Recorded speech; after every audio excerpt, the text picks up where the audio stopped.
Amazing. So we are here again with another Why Wednesday with the marvelous Mia of Flores Financial. Mia, thank you so much for Oh, being. pleasure.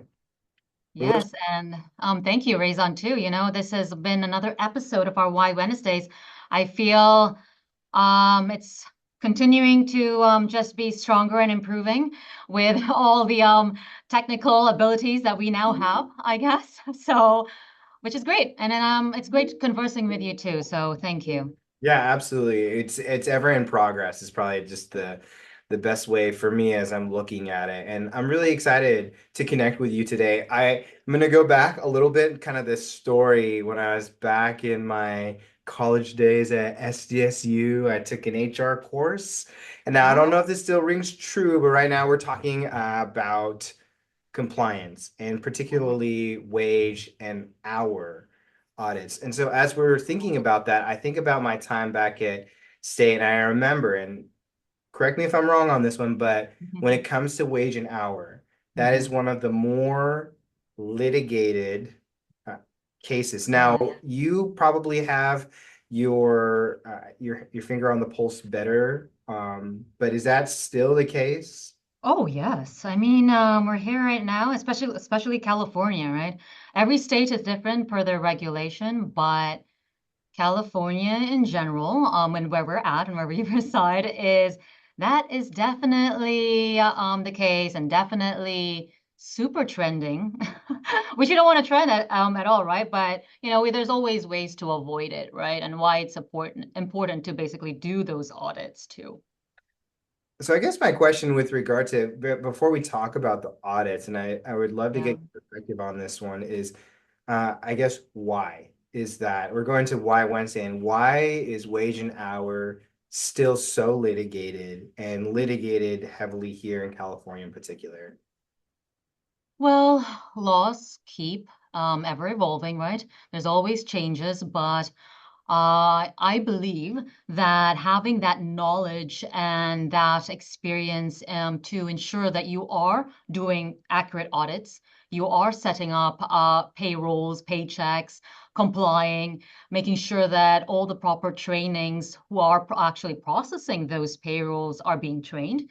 They receive all the right resources. They have the right point of contact and everything that needs to happen before anything is done, right? You need to have that knowledge first and that experience to be able to flag any issues that may arise or maybe potential errors that you may think, right? So it's really flagging, knowing what to audit and why.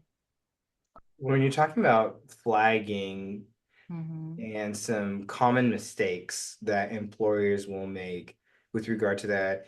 What are some things that employers can think of now when it comes to those wage and hour challenges? You know, um, keep updated with all those employment and labor laws that, like I mentioned earlier, are evolving and it will continue to evolve.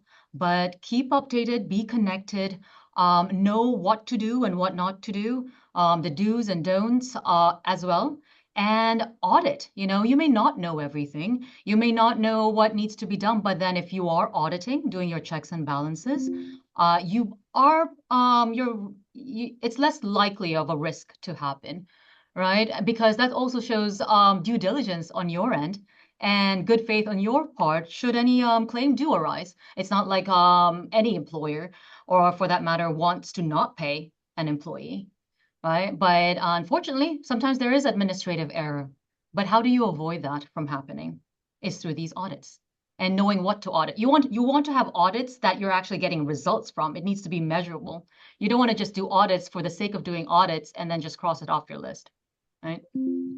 It's so helpful because I was thinking about a couple of things when you're talking about that is number one, just the absolute value and importance of making sure when we're talking about those wage and hours to audit the processes and some it because there's some potential administrative I'll call it snafus, maybe something that falls through the cracks, Yeah, but it then happens. additionally Yeah. staying up to date Oh, with yeah. regard to the laws. And it's so interesting you bring that up because I know in the next I think probably when this airs, maybe the next 2 to 3 weeks, there's some pretty important laws that are coming out Oh, yes. in 2025. And so that's sort of a sneak peek into I next. know. Definitely sneak peek. There's a lot to learn, a lot of updates, especially coming up. Definitely, you want to make sure that you're managing financials, you're managing payroll, you're ensuring that all your employees have the right resources, are being trained properly. And you know what's most important? Above all else on this end is communication, right? That's usually where a lot of gaps do happen. And you for example, PTO request that was not sent in, a paid sick leave request that was not sent in, or I forgot to clock in and or clock out for a meal break. These arises, sometimes it happens, we get busy and we get it. And but communicate promptly, identify errors promptly, and by doing the audits, if you are doing your audits, you will identify them promptly, right? So, and that's what's important. It's about identifying those and correcting it as soon as possible. Three takeaways when I'm hearing, and thank you so much for sharing this, but there are three takeaways that I'm hearing from this as an employer. I'm trying to put myself in the employer's shoes, and there's three things I'm thinking of. Number one, communicate. Number two, audit or assess. And then lastly is to educate yourself and stay up to date with regard to Exactly. what's not necessarily trending, but what's going to be compliance and what's important from a compliance standpoint. So great conversation, Mia. Thank you so much for sharing that insight. I really appreciate that. And I appreciate the practical applications around communication, staying up to date, and auditing for employers to do today. So thank you so much for sharing. You're very welcome. Thank you.